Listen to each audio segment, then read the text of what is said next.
What's good, YouTube? This man Spill Dog. I wasn't surprised at all when they said Earl activated the rematch clause. I mean, you knew that was gonna happen. He got to go in there and redeem himself. What I like about both of them, they both got championship character. Ever since Crawford won that fight, you gotta respect the way he carried himself. He wasn't a dude that he wasn't acting like he ain't never been there before. He still been he been making his rounds, doing his interviews. Calling out a few guys and all that. But for the most part, he's still the same humble guy he was before the fight happened.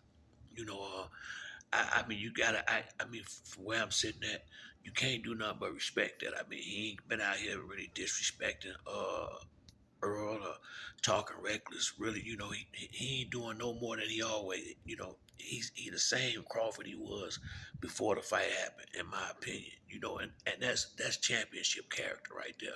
That's a guy that went in there like Floyd used to, and like it's just another day at the office to some degree because he not letting that because he's still fighting on.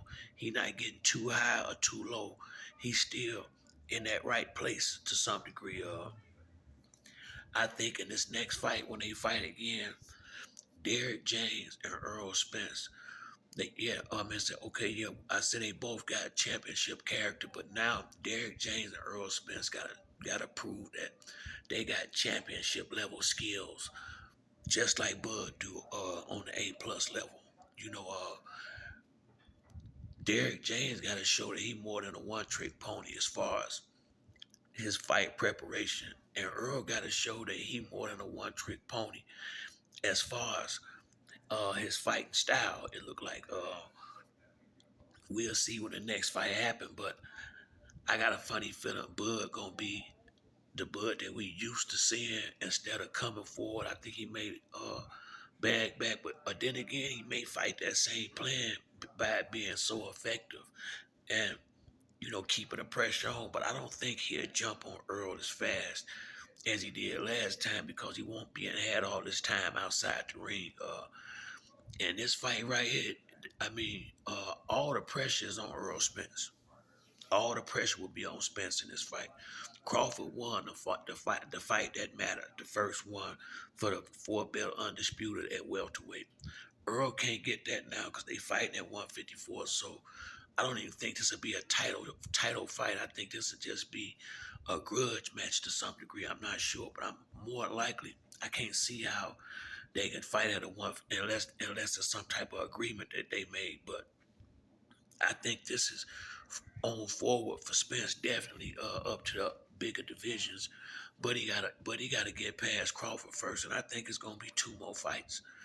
I honestly believe only way Earl don't lose this next fight is if he just really ain't got it in him no more, or Crawford just that much better than him because 16 months out the ring, the same thing probably finna happen to Mel.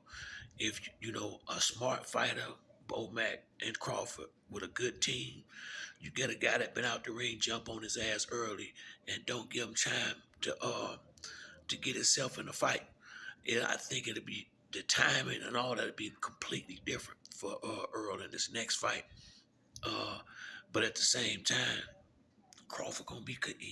I don't think he gonna come in there and don't be ready. You understand? They both ain't gonna have to train nearly as hard as far as on the conditioning side as they did last time because if they finna fight in a couple of months, they won't really be had enough time to let it fall off.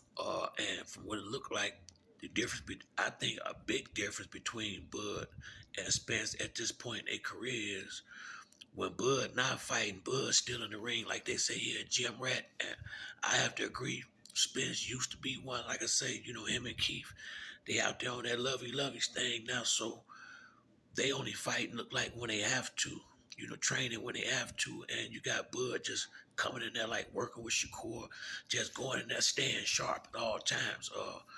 To beat a fighter like Terrence Crawford, after me watching his last fight, you gonna have to get back to them gym rat days, and you gonna have to fall back in love with this to go out there and do what you gotta do against this boy, cause Crawford is 3 dimensional.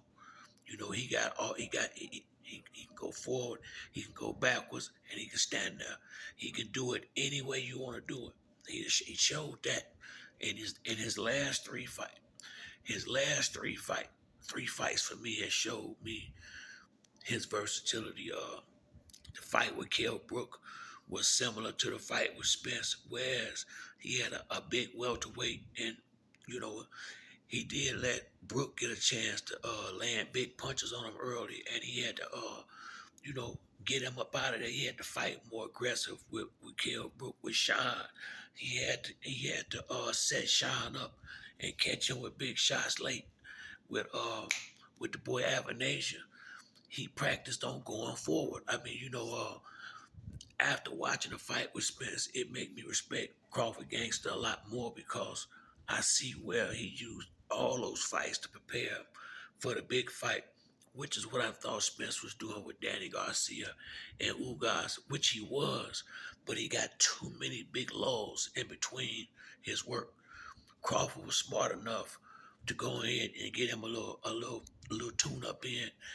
And to be honest with you, Avanation, he ain't really no hell of a fighter, but he do pressure you and come forward to the point where it's gonna make you have to keep working.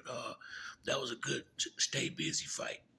Now, I felt like it was disrespectful on this level, but then when you see what happened when he do get the biggest fight of his career and how he performed in it, you have to give him a pass on that. You have to give Bud a pass on that. This next fight gonna be all about Earl Spence proving that he is who we thought he was, and that he more than a one trick pony because his goal was Canelo. So I always felt like he I knew he had to have more in his repertoire than what he had been showing because when you go up to these bigger weight divisions, these guys gonna be bigger than you. You're not gonna be able to just walk them down and just use your size and against them because these guys gonna be bigger than you. Uh, Spence had always been fast as he needed to be in all the fights I saw, and it really wasn't the speed, more so when he fought Crawford, as much as it was the timing and him telegraphing his jabs. He didn't throw enough feints, and I think the reason from that is he wasn't used to getting caught with the punches Crawford was catching him with. Like I said, everything I thought Spence was gonna do is what Bud did in that fight. I had to give credit where credit due, and he did. And from what all the homework I had done before that fight, Terrence Crawford was Earl Spence, and Earl Spence was Terrence Crawford in that fight because the exact opposite of what I just knew was going to happen happened. Crawford out timed him, out. He walked him down. He was landing the bigger punches. But if you go look at some of my videos, I'm thinking it's probably from around whenever they announced the fight. Uh, a couple of my first videos, I said Crawford is probably gonna be the biggest puncher Earl Spence ever got in the ring. Where I got a lot of flack for that, and I also said in another video, Earl cannot be on the end of them punches against Crawford. All of that is what happened, which is why I say Derrick James wasn't doing his job. See, because I said these things in a video months before they even fought. And all the stuff that I said you had to be prepared for because people were saying, no, it ain't his left. I go look at the videos I made. I say he gotta watch that right, that lead right as a power hand. All this, everything Crawford did to him. I got videos that said these things he need to watch out for. And I can't believe Derrick James sent him in there unprepared like that. That's why I say Earl and Derrick James got a lot to prove whenever they had his next fight. All the pressure is on us. Spence, the people that's rocking with Spence, all the pressure is in our corner. And I think I think Earl Spence grew up with a solid enough foundation, him and Crawford, whereas I think they mentally strong enough to be able to go back in there after a loss and still fight their same fight without being worried about, you know, fearing the punches and, worried about it, whatever happening all over again. I guarantee you, I can't guarantee, but I'm probably sure he got more, got that type of character The next fight gonna be completely different, I believe. I'm not gonna sit here and say I know Earl gonna knock him out or he gonna win, but I'm pretty sure he'll win the next fight. And even if he don't, it damn sure won't look like that last one because they really didn't respect Crawford like they should have. I have to agree with Tim Bradley. Earl and Derrick James was arrogant and did not respect Crawford's skill set, and so did I. I ain't gonna sit back like I thought none of that shit was gonna happen. But what I did know was Crawford it looked like he heavy handed. Like I said, I got all that in videos. And I said Earl cannot be on the end of them punches, and he stayed on the end of Crawford punches. And I knew it was gonna be trouble because if you look at Earl's career, he only fought maybe 3 or 4 big punches in his entire professional career. So I knew if I always said it's gonna go boil down to can Crawford take Spence punches? But what it came down to was could Spence take Crawford punches? I think he took them well. I think the busted nose made people, the referees and the people overreact a little bit because his face was bloody. A ass whooping is what happened in boxing. I done seen Spence and Keith Thurman beat dudes from one end of the ring to the next. Hey man, shit. I don't hear them crying about saying all this stuff after the fight. He just got his ass whooped. It ain't got nothing to do with no car accident. Only thing I would say might have something to do with it is all the time he spent outside the ring, not fighting, and not doing like Crawford do when he not fighting. Being in that gym still, helping out the fighters, watching the fighters, sparring. Crawford stayed sparring from what it looked like to me, which is was his advantage. And I just assumed Spence was on the same thing by him sitting out so long. But it was completely obvious. He just put them gloves on like until the training camp started. I guarantee his ass ain't doing that shit no more.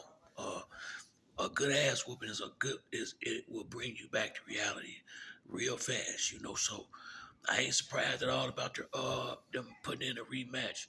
And I think in this next fight, all the pressure's on Spence and Derrick James. They gotta go out there and show that they more than a one trick pony. Real talk. But that's it for me on this video. If you like the video, hit the like or subscribe. To the next time, it's your man Spiel Dog. I'm out.